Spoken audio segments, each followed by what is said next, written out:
the veteran point guard. He's from Kansas City. Got her in free agency. This is a perfect opportunity now for Hailey as young point guard. The 2025 WNBA draft was meant to be a night of celebration, a spotlight moment where rising stars took their place in the league's future. But instead of a smooth coronation of new talent, the night veered into chaos. Hailey Van Lith, a fiery and confident guard fresh off a strong college run, didn't just show up. She made an entrance and then took a stunning swipe at Clark, the reigning face of women's basketball. What followed wasn't just drama, it was a full-blown spectacle that stunned fans, analysts, and players alike. And the wildest part, it wasn't just a bold statement, it was a careering misstep that humbled Van Lith before she ever stepped on a WNBA court. Imagine being at the Shed in Hudson Yards, New York City, buzzing with excitement. The 2025 draft was a big deal.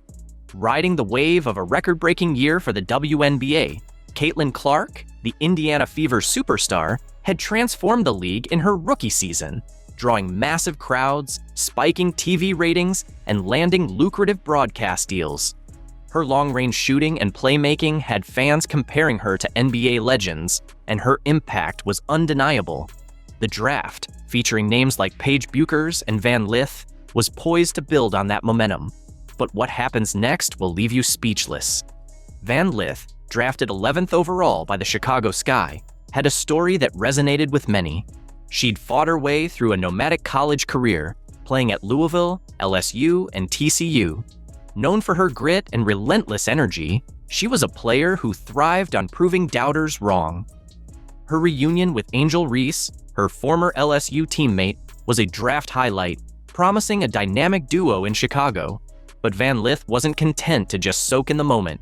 She had a score to settle, rooted in a college rivalry with Clark that dated back to 2023. In that NCAA Elite Eight game, Clark torched LSU for 41 points, leaving Van Lith and her teammates in the dust. The image of Clark's "you can't see me" gesture became a viral taunt, and Van Lith hadn't forgotten. And this is where things go completely off the rails.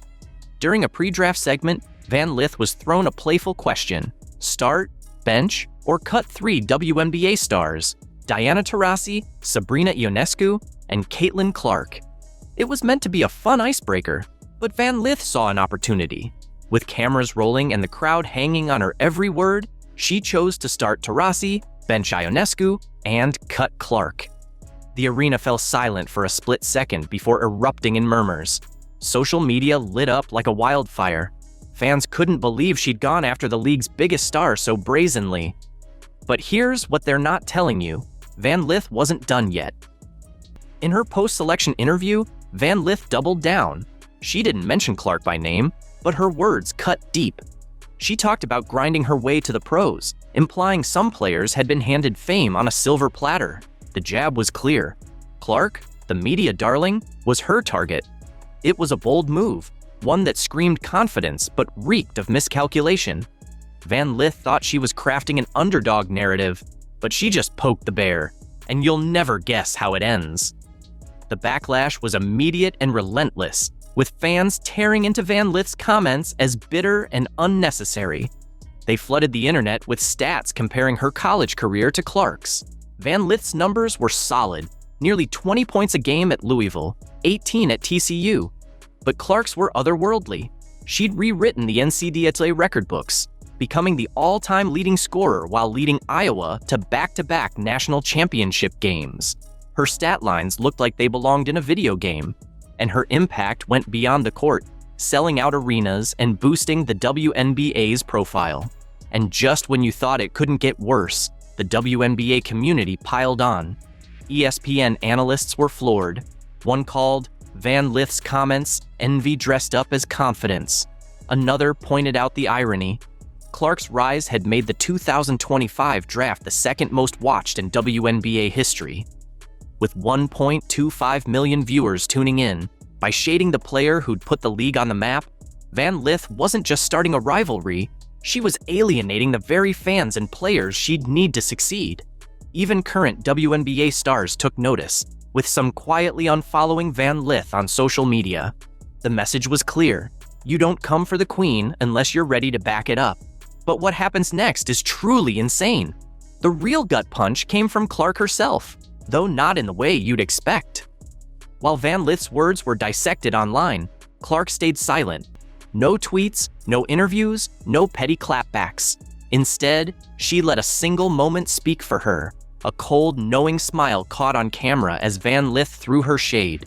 It was the same look Clark had worn in college when opponents tried to get under her skin, right before she buried them with a deep three. Days later, she was spotted at a youth basketball camp, coaching kids and signing jerseys for hours. The contrast was stark. Van Lith was chasing clout while Clark was building a legacy. And here's where everything changes. Just weeks after the draft, Clark made headlines by stepping onto the court during a Pacers game to toss out merch, stealing the spotlight in the process. No other rookie had ever drawn this much attention. In a preseason matchup, she reminded everyone why she's the league's biggest attraction, dropping 28 points, handing out 8 assists, and pulling down 5 rebounds. She hit deep threes and ran the offense like a veteran. Meanwhile, the cameras caught Van Lith still in warm-ups, waiting for her moment. Social media erupted, flooding timelines with memes of Clark cooking while Van Lith looked on from the bench. The numbers told the story. Clark's rookie season was historic, with records for most points by a rookie guard, most assists by a rookie, and the first ever rookie triple-doubles in WNBA history. She was named Player of the Month and Rookie of the Month in the same month, a first in league history. Van Lith, meanwhile, had yet to log a single professional minute. Stick around because this next part is huge. The WNBA community didn't hold back. An anonymous player reportedly said, "You earn your place with buckets, not by running your mouth on draft night." A veteran praised Clark for bringing more money and exposure to the league, urging Van Lith to show some respect. League executives knew Clark's value better than anyone. Ticket sales had skyrocketed over 300% since her draft declaration, and her merchandise accounted for nearly half of all league sales. New broadcast deals with ESPN and Amazon, quadrupling primetime exposure, were tied directly to her star power. Clark wasn't just a player, she was a one-woman economic engine. And if you think that's bad, just wait, because Van Lith's troubles were just beginning. Behind the scenes, the fallout was brutal. Reports emerged that multiple teams had passed on drafting Van Lith, wary of her attitude and potential to disrupt locker room chemistry. One scout, speaking anonymously, said she was talented but no Caitlyn, and teams didn't want drama over production. The Chicago Sky took a chance on her, banking on her connection with Reese to smooth things over. But even that came with pressure. Reese had navigated her own rivalry with Clark, learning to share the spotlight. Van Lith, it seemed, was still chasing it. And the final twist? It's something no one expected. The WNBA season opener pits the Sky against Clark's Fever, and it's already the most anticipated game of the year. For Van Lith, it's a chance to prove her words weren't empty. But the pressure is crushing. Every missed shot, every turnover, every moment she's on the court will be compared to Clark's performance. Fans are already hyping Clark to drop another 40, with memes predicting a humbling for Van Lith. Her draft night comments didn't just start a feud, they set an impossible standard for a rookie yet to prove herself. And by the end of this, you'll understand why this is so important. Clark, meanwhile, remains unfazed. She's not here for the drama or the headlines. She's in the gym, as shown by her going 50 for 54 from 3 on her birthday. Her focus is on championships, not sound bites. Her rookie season set records, fastest to 100 three-pointers, most assists in an all-star game, and countless franchise milestones. She's not just a star, she's the league's future. With teams reshaping marketing plans and cities bracing for sold-out games when she's in town, Van Lith's jab may have earned her a few retweets, but Clark is earning respect. One jumper, one pass, one packed arena at a time. For Van Lith, the road ahead is steep. She didn't just pick a fight, she picked the wrong one. The WNBA isn't college, where rivalries can thrive on trash talk alone. This is a league finally gaining traction thanks to Clark's hard work and humility.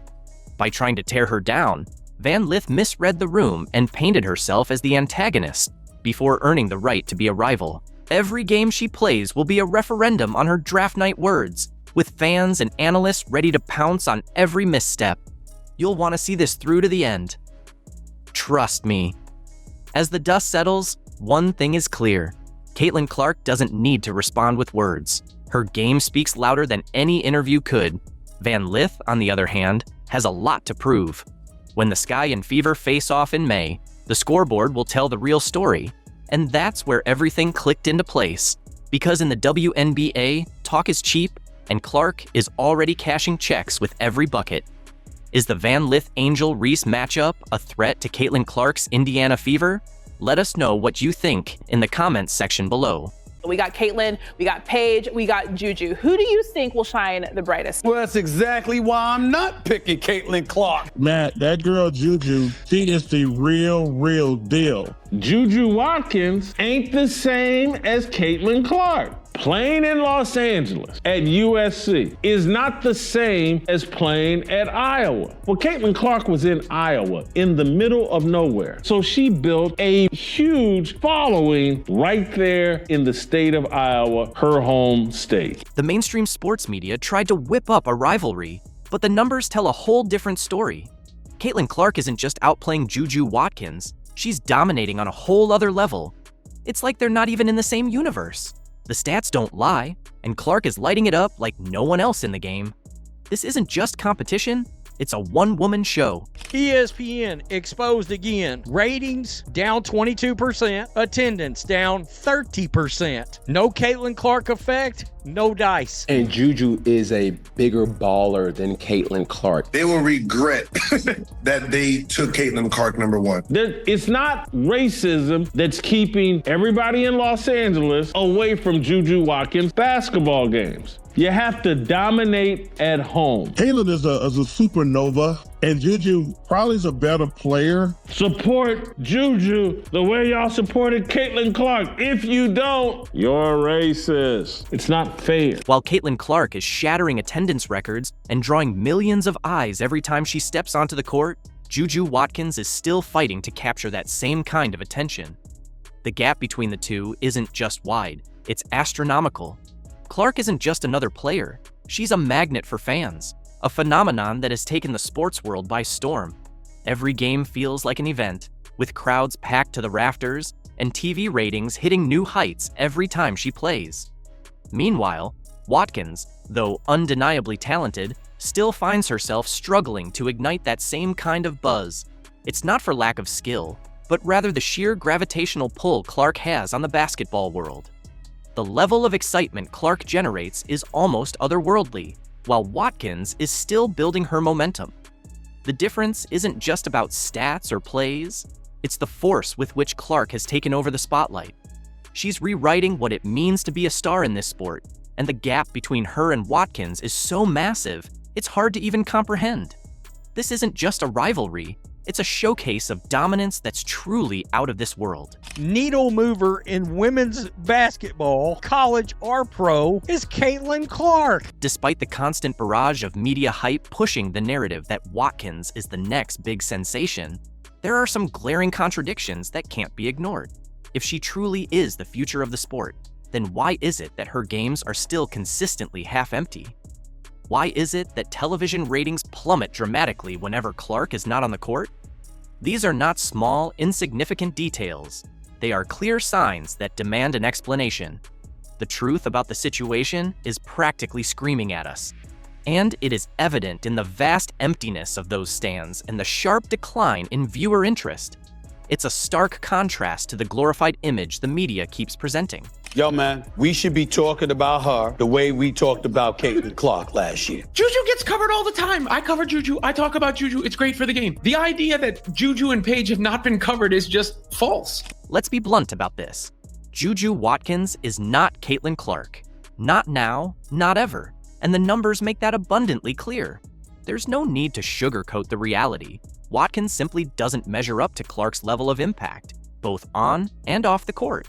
The statistics don't lie, and they tell a very different story from the one the media keeps pushing. ESPN notes that the viewership for the first round was up 43% from 2023, with an average of 257,000 people watching the first 2 days, but it leaves out the record-breaking viewership from last year, where viewership averaged 469,000 in the 2024 first round. That number was boosted by a whopping 3.2 million tuning in to Caitlin Clark and Iowa's 91-65 win over Holy Cross. The difference between this year and last year represents a nearly 22% drop. ESPN is literally scared. They can't stand Caitlin Clark. Caitlin Clark isn't just a standout rookie, she's a cultural force. Her impact goes far beyond the game itself. She's single-handedly driven a massive surge in WNBA ticket sales, shattered broadcast viewership records, and forced major sports networks to completely rethink their approach to covering women's basketball.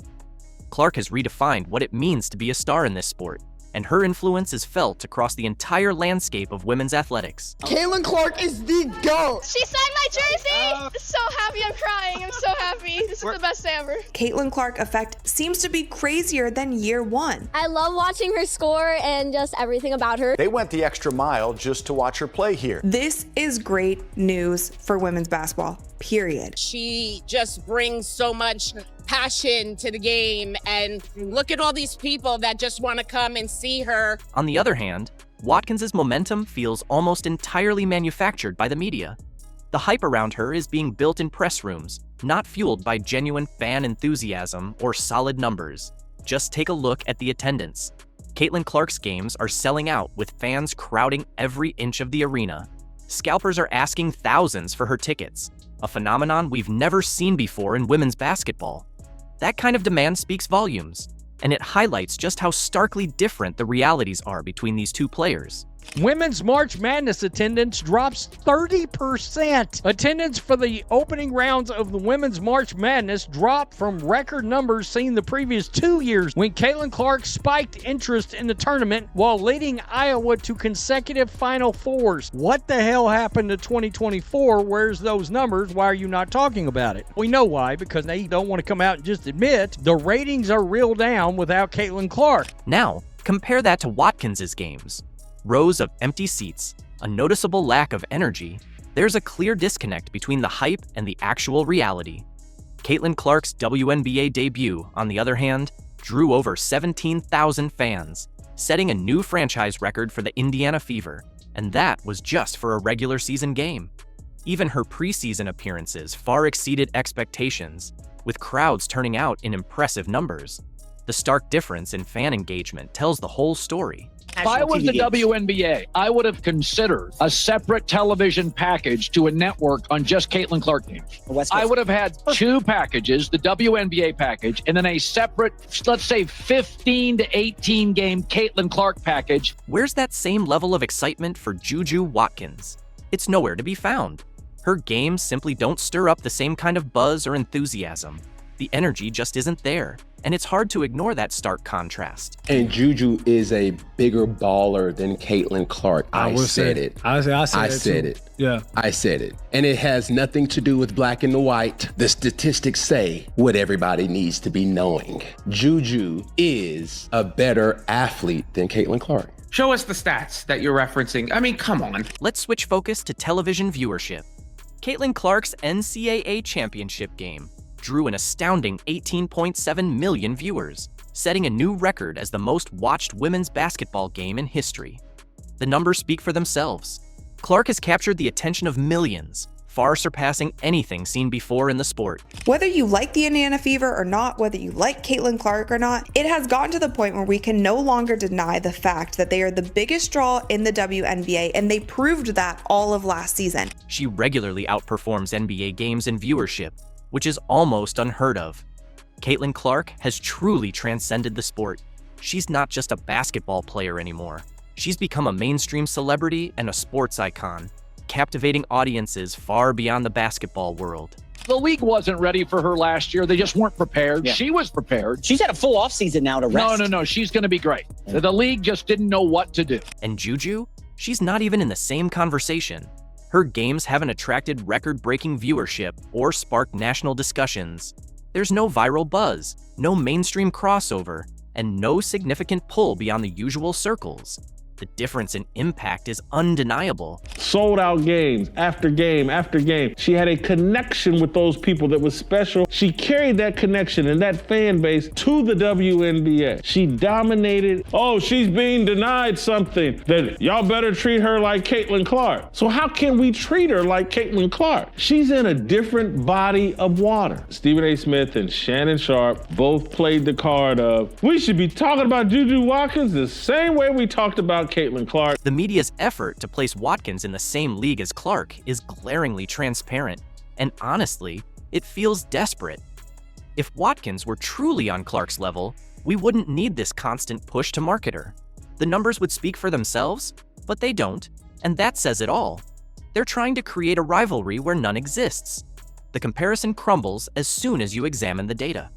Watkins doesn't draw the crowds, doesn't drive the ratings, and isn't the household name the media is trying to make her out to be. That girl, that young lady y'all got at USC right now, Juju. Incredible. Hey, I tell all them bitter, angry girls in the WNBA who are upset about Caitlin Clark, move over more, because Juju is special. Number one, I would give a shout out to Caitlin for what she's did for women basketball the last 3 years, man. It's been incredible. And I wish those women would embrace it. But, Matt, that girl, Juju, she is the real deal. She's going to be bigger than Caitlin Clark. And I don't even know if that's possible for what Caitlin Clark has done for women's basketball. Caitlin Clark is a once-in-a-generation player. She's the kind of athlete who doesn't just play the game, she changes the game. Her presence shifts entire cultures. She commands attention wherever she goes. And most importantly, she elevates everyone around her. Then there's Juju Watkins. Sure, she's talented, no doubt about that. But we've seen players like her before. There's nothing groundbreaking happening here. So if we're going to compare these two, let's do it properly. Let's look at the stats, the skills, and the impact side by side. And when we do, the truth becomes undeniable and painfully clear. Juju Watkins isn't Caitlin Clark, not now, and certainly not ever. And now we get word from the coach that Angel Reese is going to have a modified role. Did you see the chaos happening with Angel Reese and the Chicago Sky? Coach Tyler Marsh just changed the game completely by shifting the focus to Camila Cardoso, pushing Angel off balance and all the way to the bench. And new head coach Tyler Marsh is busy installing a different vision for Chicago's offense. The Sky plan to use second-year power forward Angel Reese much differently than how she was deployed in her rookie season. And new head coach Tyler Marsh is already implementing a new direction for Chicago's offense. The Sky had intended to use second-year power forward Angel Reese in a way that's a major departure from her rookie season role. Just like that, the Sky's hierarchy took a major hit. So long, double-double streak. Reese supporters aren't just upset, they're in full-blown revolt on social media, claiming this is a scheme to erase Angel's historic rebounding rise before it even begins in the W. Is this the fall of Reese? Angel Reese, preseason, part 2, let's get it! What they say about layups, harder than nuclear physics. Bang! She's a point forward now, and nobody's more excited than opposing defenses. Time for the vintage underhand scoopity shot from 3 feet. Yep, there it is. Bang! And here's where things heat up. Angel Reese hasn't been spotted at training camp since news of the change broke. The queen of stat padding is now being pushed to expand her game, hoisting mid-range jumpers despite a field goal rate of only 39.1%. Yep, that's the number. A pivot this drastic? It doesn't feel like growth. It feels like someone changed the script on her whole story. So, is this Chicago playing smart basketball or a quiet mission to fade Angel's brand? The Chicago Sky's offense will no longer run through Kennedy Carter. Carter averaged 17.4 points per game in 2024, leading the Sky in scoring. Interesting. It should lead straight through, I believe she's 6'6"? Camila Cardoso down in the paint That's who it should lead through. That's who it better lead through. The news landed just days ahead of the Chicago Sky's showdown with none other than Caitlin Clark and the Indiana Fever. And Coach Marsh? He didn't just adjust lineups, he tore up the entire plan. Angel Reese's role hasn't just changed, it's been completely overhauled. Fans are stunned as one of the WNBA's most talked about players is being shoved into a brand new mold before the season even tips off. It sounds like they're going to pull her out further from the basket, and I wonder how her fans are going to feel about that. If she's further away from the basket, that doesn't mean there's going to be a lot of, or as many, I would believe, offensive rebound opportunities for one Angel Reese. Let's take it back. Angel carved out her whole image by grabbing rebounds like it was a mission. From LSU to the W, her double-double streak became her signature. She turned those numbers into headlines and jersey sales. Remember her second pro game when she pulled down 19 boards against Indiana? That moment blew up online, locking in a rep as a rebounding force. If she's not as close to the basket on offense, which she shouldn't, it should clear out the paint and underneath the basket for Camilla to be able to rebound. And we know she can hit layups. We've seen them. We've seen them over and over. I've seen plenty of videos. But right when she thought her path was set, the Sky asked her to switch it up. Literally, they want her drifting from the paint to take mid-range shots. That's like asking Shaq to camp out at the three-point line. The very area she dominated is now off limits, and Angel's left trying to adapt, if she even wants to. Then there's the mechanics. Her shot release? It's slow, awkward. This isn't seamless. It's a square peg clashing with a round hoop while the shot clock winds down. Chicago Sky want her to take mid-range jumpers. Okay. However, Marsh wants her to add more versatility to her shot selection by hitting mid-range jumpers 10 to 15 feet from the basket. She's working on being able to shoot off dribble, and when the play call is for a catch and shoot. Yeah, but what does that mean? Because she's... look, we've all seen videos of her practicing. She's got a very, very slow as SERP release out there. So that should be interesting against anybody that's got any kind of a wingspan. Let's be real. Reese's shooting efficiency is, frankly, inefficient. Just 39.1% from the field. And that's mostly shots near the rim. That's not just subpar. It's a glaring red flag.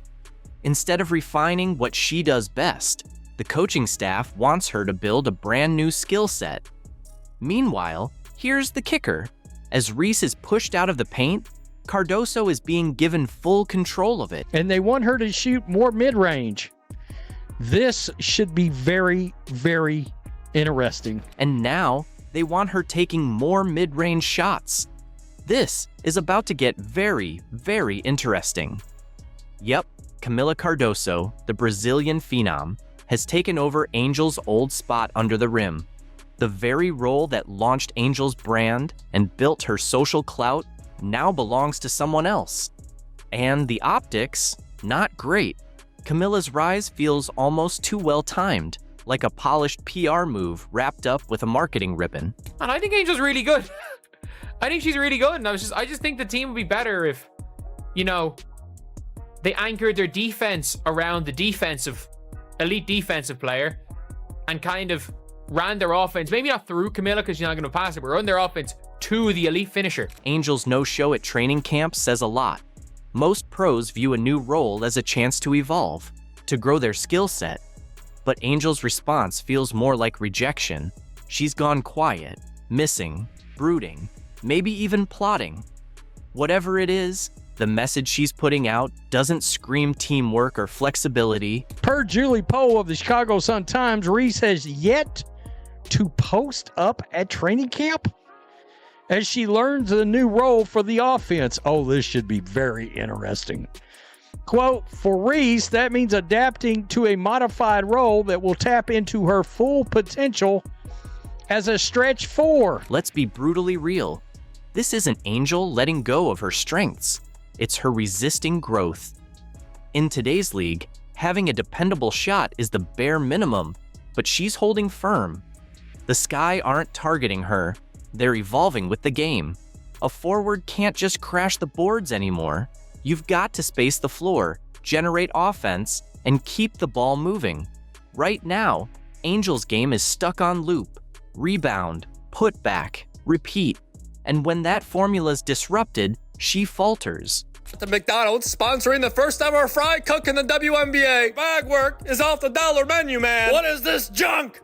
Happy Mother's Day to all the mothers out there. And most importantly, Mother Teresa, Mother Nature, and Mother 2. I'm watching because of me too. Did you know a croissant's most important ingredient is butter? Yes, butter. Butter.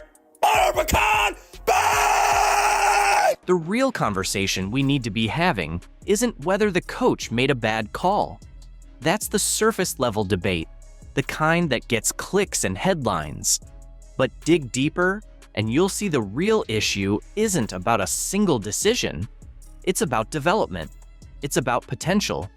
It's about whether Angel Reese was ever truly given the space, the guidance, and the tools to evolve into something greater, into the kind of player today's game demands. This isn't about disrespect. This isn't personal. This is about basketball at the highest level, and basketball doesn't wait. Her change in role isn't a punishment, it's a shift rooted in the direction the modern WNBA is heading. Today's game is faster, more fluid, and unforgiving. It's built on spacing, versatility, and shot making, especially from forwards. If you can't shoot, if you can't stretch the floor, if your skill set is too limited, then no matter how passionate you are, no matter how dominant you once were, the game will evolve, and it will leave you behind. So the real question isn't, was this fair to Angel Reese? The question is, was she ever set up to succeed in the first place? And going forward, can she adapt? Can she grow fast enough to reclaim her place in a league that's already moving forward without her? That's the conversation worth having. Her, Kelsey, and Aaliyah, Boston, they had something special the second half of the season, and I just look at them as a young, hungry team. Our veteran president with Joanna Barner, Natasha, and me coming from winning programs who have been around the league for a long time and can help infuse something in that team that can take them far in the playoffs, bruh. Sydney Colson just dropped the bombshell on why she made the jump from the Aces to the Indiana Fever, and spoiler alert, it wasn't for the cornfields. Was it Caitlin Clark's insane three-point range? A covert operation to add some comedy to the Midwest? Or maybe just an elite-level prank? One thing's for sure, Colson never does anything without leaving a little humor in her wake. So Sydney Colson is obviously a player for the Indiana Fever. Someone signed to be Caitlin Clark's backup, and she is I think she's going to be a solid player. Sydney Colson finally spilled the tea on her move to the Indiana Fever, and let's just say, she didn't hold anything back. This wasn't some dull, "I'm excited for a new opportunity" speech. Nah, Colson came through with the kind of energy you'd expect from someone who's been itching to drop the details, ready to break it all down like a hyper-excited sports analyst with a comedy degree. The biggest takeaway? The Fever's glow-up is about to be straight-up terrifying. Championship experience is a whole new thing, and then coming off the bench, backing up Caitlin Clark, helping her with little things, just the knowledge that she's going to be able to give Caitlin Clark is going to be absolutely fantastic. But why did she leave the Aces? Well, if you see some of these stats and some of this information I'm going to put out, you can be like, you're going to understand why it was time for her to go. Now, if you blinked last season, you might have totally missed the Fever's wild turnaround. They kicked things off looking like they were just happy to be invited to the party, tripping over their own feet, spilling drinks, and forgetting defense even existed. But somewhere along the way, they decided to stop embarrassing themselves and actually play some basketball. The second half of the season, a completely different vibe. They went from, oh, bless their hearts, to, wait, are they actually good? And trust me, Colson was paying attention. It was only a matter of time before Sydney Colson got to rubbing her hands together like Birdman to tell it all, dog. And that's exactly what she did in a recent interview. Now, we know Sydney Colson came over to the Fever from the Las Vegas Aces. According to Colson, that comeback wasn't just a fluke. It was a warning shot. The Fever figured things out late last season, and now, with Caitlin Clark in the mix, yeah, Colson didn't hold back. This team is about to be downright terrifying. Like, hide your favorite team's playoff dreams terrifying. Like, we're taking receipts terrifying. And Colson? She was all in on the chaos. Sydney reveal, I am very excited for this new opportunity with Indiana. I know several players and coaches from the Fever, and I trust what I know about them, Colson said. I'm excited to be a part of the vision that the staff has for this team, and I'm ready to get to work. Let's be real, she could have stuck with the Aces, where winning feels like a given at this point. But where's the fun in that? That's like playing a video game on easy mode. Colson wanted the challenge, the drama, the chance to be part of something on the rise, not something that's already been built. The Fever weren't offering her a seat on a championship train. They handed her a hammer and said, help us finish this. And honestly, that makes perfect sense. If there's anyone who thrives on being underestimated, it's Sydney Colson. The woman spent years proving she's not just a locker room presence or a social media star, but a legit hooper who can make a difference on the court. Now, she's got the chance to do it with a team that's hungry, scrappy, and, if you ask her, absolutely ready. She said it's a much easier transition now they have a year under their belts together, which would be scary. I'll be interested to be up close and personal with Caitlin and see what it's like day to day. And yeah, like that's the thing where it's like, this team goes, realistically, this team goes where Caitlin goes. Like, I think everyone kind of knows that, where it's like, even last year with the team, when Caitlin didn't play well, they only beat the dream. Colson isn't done yet. While Caitlin Clark gets the spotlight, Colson reminds everyone this isn't a one-woman show. The Fever already have young stars like Kelsey Mitchell, Aaliyah Boston, and Alyssa Smith. And now they've added even more talent. This team is different, she says, confidently predicting their future success. How? They're done being the should-win team. The Fever are entering this season with a villainous edge, ready to prove they should have been taken seriously before. Colson's bold attitude, humor, and charisma make her the perfect fit for a squad with something to prove. She'll talk, stir things up, and back it up. It was just an exciting opportunity. My time with the Aces was wonderful, and we created history in a lot of ways. And they'll always be my Aces family, and I'll miss those fans and everything. But I felt God was leading me in another direction. And sometimes stuff can feel uncomfortable, but you not necessarily feeling like you're ready to take a step back. But I think that's usually when you need to. So that was what I needed to do. Now that was Sydney Colson, man. Sydney Colson didn't just join the Fever. She's all in on the chaos. The underdog story is about to become a nightmare for the league. And if you're not paying attention yet, you will soon.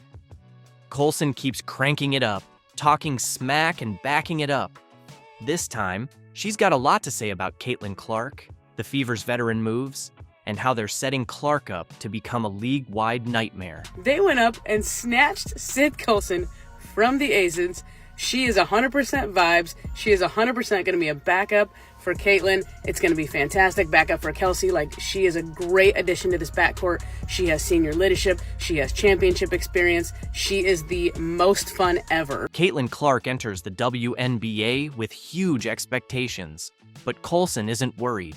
She made it clear that Clark won't be alone in this. The WNBA is tougher than college, and no one's giving Clark an easy ride. Colson emphasized that having experienced players around Clark is key, and they're not just guiding her, they're changing the culture.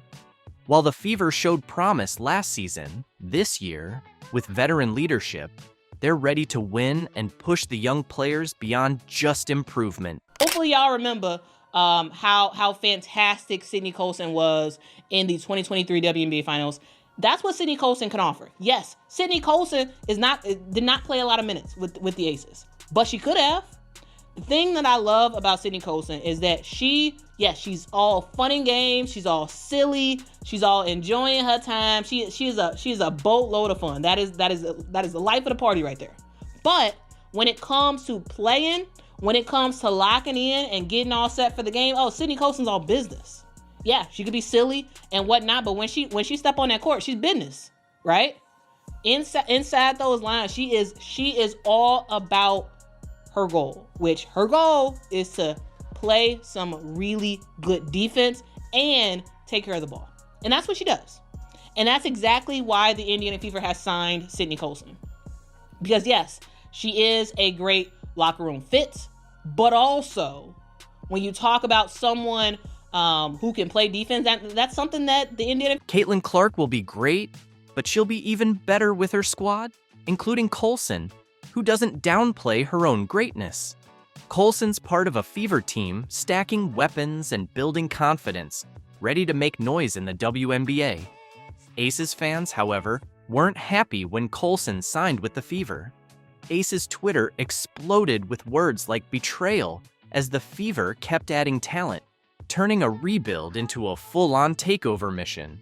Aces fans were not handling it well. The Fever better get a ring with this because Sydney Colson is a two-time WNBA champion, a true vet, an amazing backup point guard. And anytime that CC or any of the guards need to go to the bench, Sydney Colson always makes the right call, always makes the right decision. A'ja Wilson tried to keep it together, but after a season of poor team chemistry, she admitted, "We didn't play our best."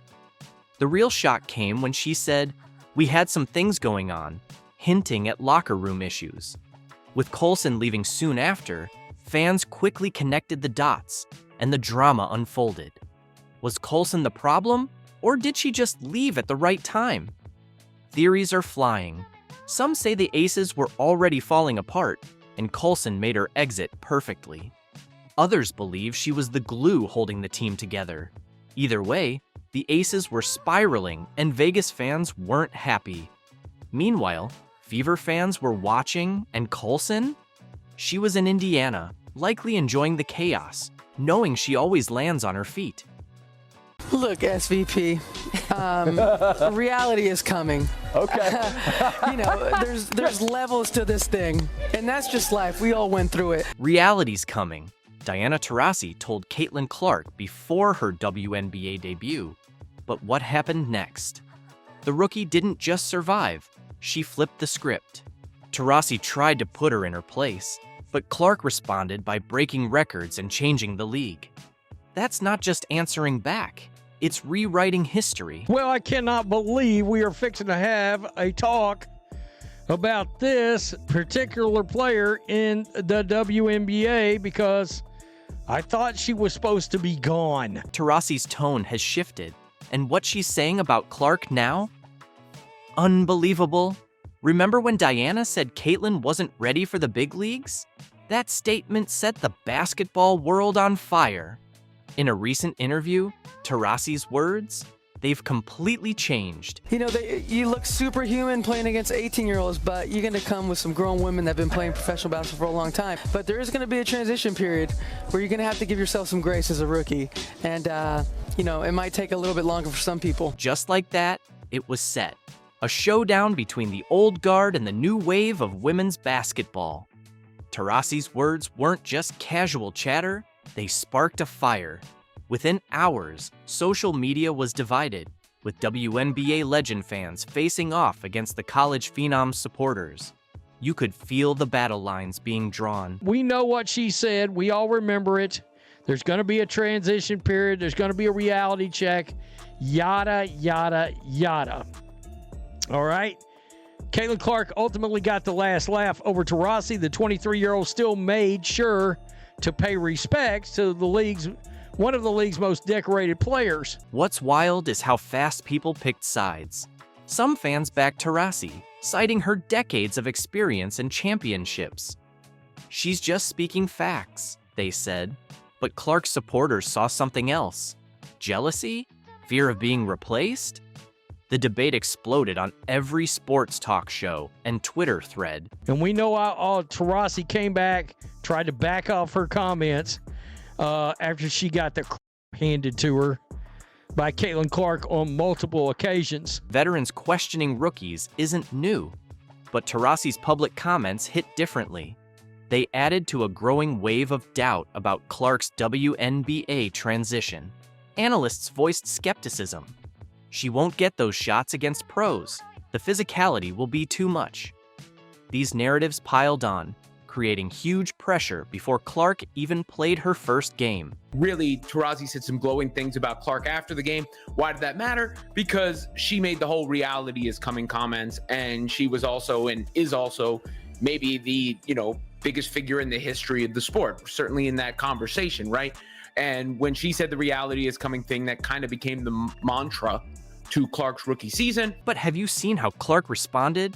Instead of firing back, she took the high road. When asked about Taurasi's comments, Clark simply said, "That's somebody I grew up idolizing. No trash talk, no defensiveness, just pure respect." Can you feel the tension building toward their first matchup? Because we remember what she said to Scott Van Pelt on SportsCenter for ESPN months ago, when she said there's levels to this. It's one thing to go against young girls and stuff like that. You about to go up against grown women. We're going to be waiting for. Fans circled this game, rookie versus legend. Would Taurasi back up her words, or would Clark prove she belonged? The hype was unreal, but Clark wasn't fazed. She got the best of Taurasi in their first matchup. Obviously, a lot was made of this matchup between yourself and Diana Taurasi. I know she's one of your idols. How big is it for you to get a win here against her today? I'm just happy we won. It was cool to play against her, and obviously a really great game. And like you said, this crowd was absolutely incredible. Did Taurasi underestimate Clark's ability to adapt? It's hard to say otherwise. While Taurasi warned her about reality, Clark was quietly preparing to exceed expectations. Her response? Letting her game do the talking. Diana Taurasi famously said reality is coming for Caitlin Clark when she gets to the WNBA. But the reality is Taurasi also has a ton of respect for Clark, as she expressed following the Fever's win over the Phoenix Mercury in the first ever career head-to-head matchup. That quiet preparation was no show. It was the calm before a storm. While others debated if Clark could handle the WNBA's physicality, she was planning something unprecedented. Not just competing with legends like Taurasi, but surpassing them and forcing the entire basketball world to rethink rookie potential. The best point guard in the WNBA, objectively, Caitlin Clark. In her one professional season in the WNBA, Caitlin Clark came away with an average of 19.2 points, 8.4 assists, and 5.7 rebounds for the season. From the moment Clark hit the court for the Indiana Fever, she didn't play like a rookie. She played like she owned it. Game after game, her stats had analysts double-checking their numbers. 19.2 points, 8.4 assists, and 5.7 rebounds. She didn't just lead rookies. She led the whole league in assists and three-pointers. This wasn't adapting to the pros. This was redefining rookie potential.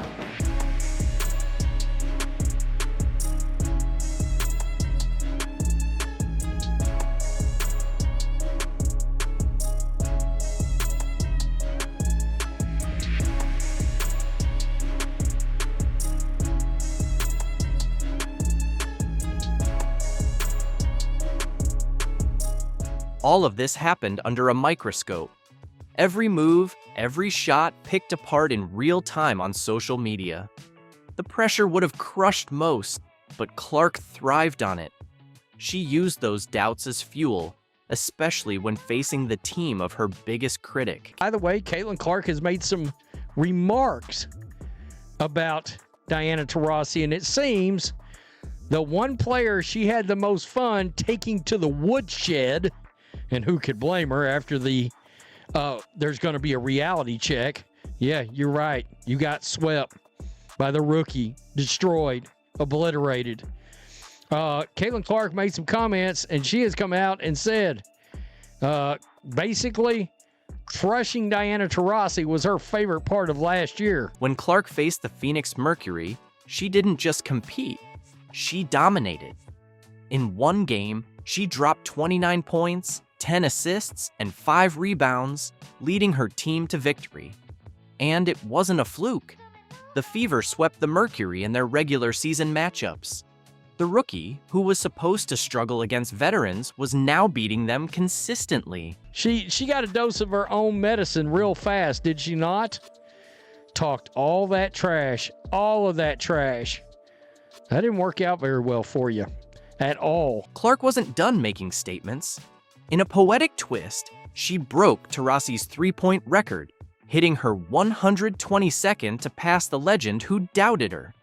If there was ever a I belong here moment, that was it. And of course, no one has more gravitas in the space than Taurasi. But when Taurasi sort of, deaded all that and embraced Clark, it felt like the moment a lot of the tensions would break down. Of course, that wasn't completely the case, as we've seen.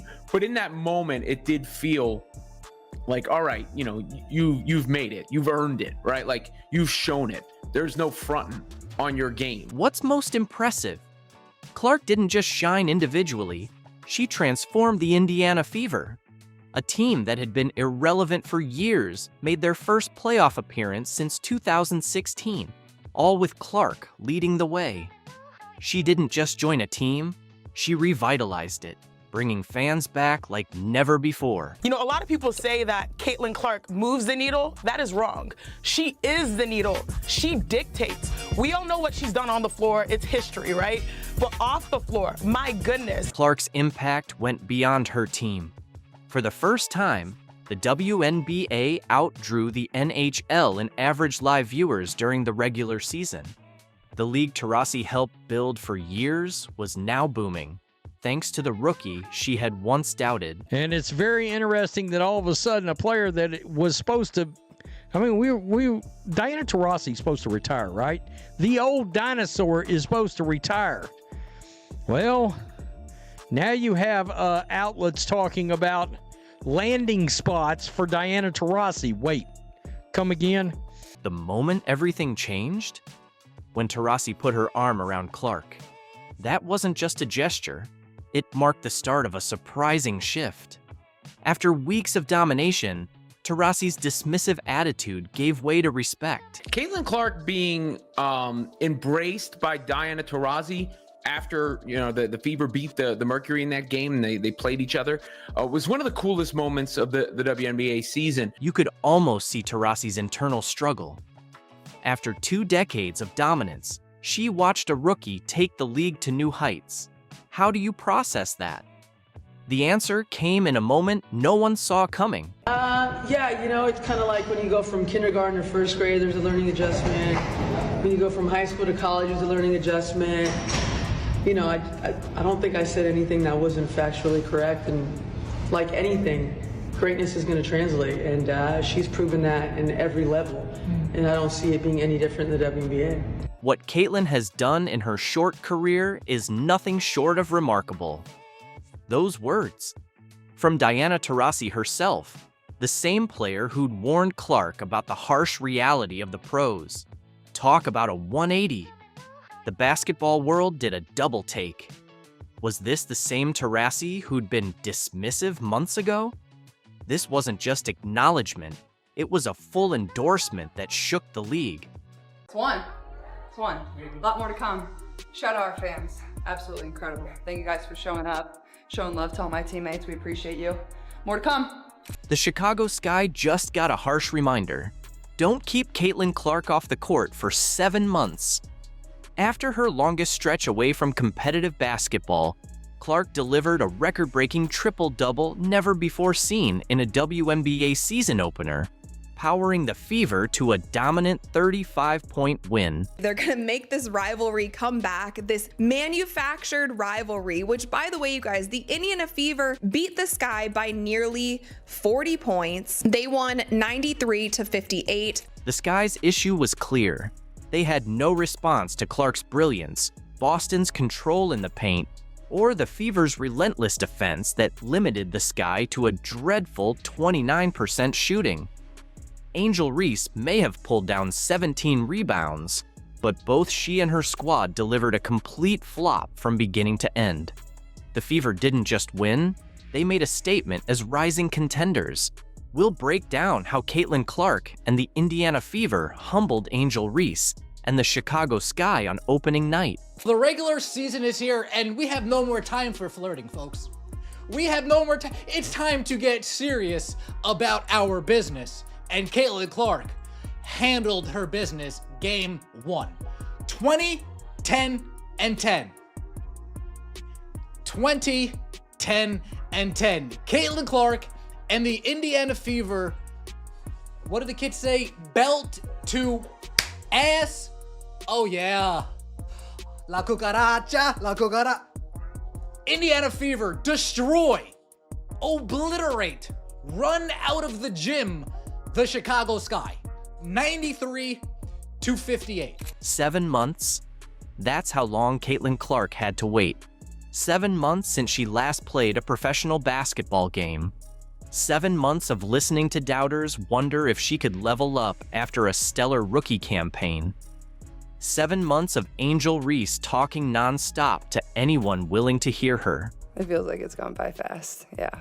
Which I didn't know going into the offseason of how exactly it would feel. I feel like just yesterday it was January and I was itching for like this first game. I was like thinking about this moment, and I mean, you think it will take a long time to get there, but it doesn't. If you just, stay consistent in what you do and follow your routines and, you stay busy, it comes pretty fast. But yeah, it didn't feel slow. I feel like this moment has raced up on us. Imagine the pressure on someone who's played basketball their whole life.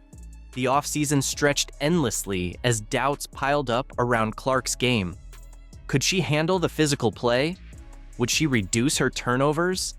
And above all, could she turn the Fever into real contenders? I'm excited to play, excited to get out there and play. I think it's different when it's the first one of the season. Like, you just are really amped up to get out there. A little anxiousness, but nothing I haven't experienced before. I think more than anything, just excited. I think once you eventually get in the building and you get here and you get in your routine of preparing for the game, you're pretty locked in. And honestly, I'm ready to go play right now. Forget warm-ups. The preseason only made the pressure worse.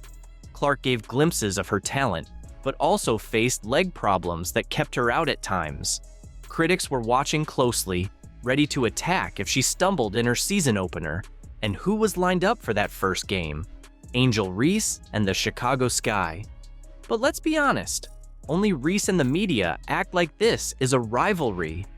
Clark has no rival. Rivalry is great for sport. Like, I understand that. I grew up loving rivalries. Like, I grew up in Iowa State. That's like a pro matchup in the state of Iowa. Like, I understand that. Or whether it was my high school team, like, I still hate our rival high school, Valley High School. Sorry, I'm sure there's a lot of people from Valley High School that love me and support me now. I appreciate that, and I appreciate you guys, but I wasn't your biggest fan. I didn't like the Tigers growing up. So my parents, my grandfather was the football coach growing up, and Valley was our biggest rival. It was the biggest class in Iowa. And I was taught to, growing up, if we were driving by the high school, to hold my breath because I couldn't breathe that air. From the first minutes, it was clear something had changed in Clark. The hesitation from her rookie year was gone. No more second-guessing or overanalyzing. She played with a freedom that echoed her Iowa days, like she was back in college, running the show. Her first three-pointer dropped smooth through the net, sharp, confident, effortless. Then came the no-look passes that stunned defenders. The rebounds ripped from taller opponents. The defensive plays no one thought she'd make. This wasn't just Caitlin Clark performing. This was Caitlin Clark making a statement.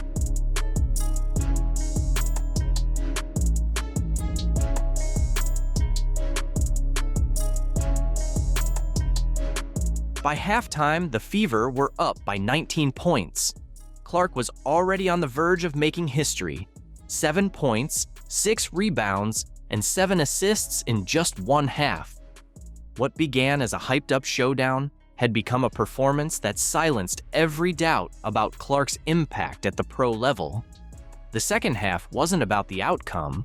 The Fever had that locked. It became about the record books. Could Clark keep up her all-around brilliance? The answer came in the fourth, when she grabbed her 10th rebound, sealing a triple-double with 20 points and 10 assists already secured.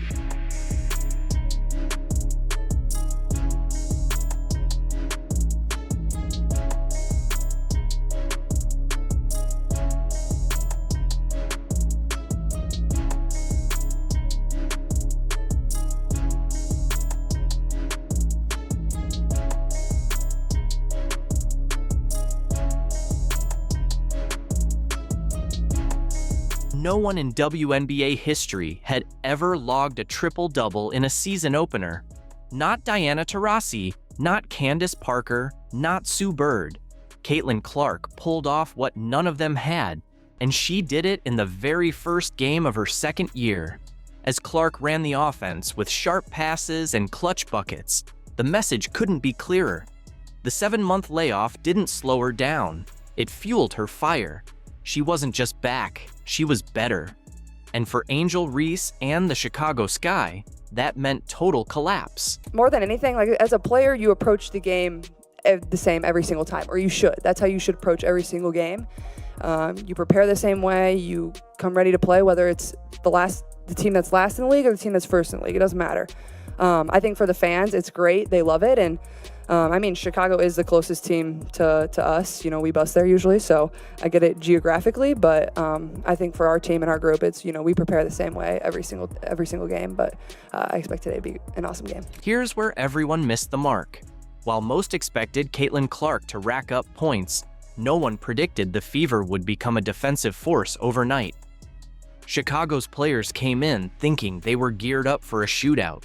Instead, they found themselves trapped in a nightmare. All right, y'all. Hey, good stuff. Okay, we did a lot of really good things. I thought our defense was really good, and when we had lapses, we played through possessions. All right, so we made things happen. Y'all, overall, just hell of an effort. From the very first possession, the Fever unleashed a defensive onslaught that felt like they had 6 players on the floor. They smothered every shot, suffocated passing lanes, and collapsed on every drive with ruthless efficiency. It wasn't just defense, it was chaos, precision, and intensity rolled into one relentless force. The Sky were left gasping. Every move they made met with hands in their faces and bodies blocking their path. Chicago's offense didn't just stall, it imploded. With no room to breathe, their rhythm disappeared and their game plan unraveled. They looked disoriented, hesitant, and outmatched, as if they'd stumbled into a storm they never saw coming. The Fever didn't just play defense, they made a statement, and the Sky had no answer.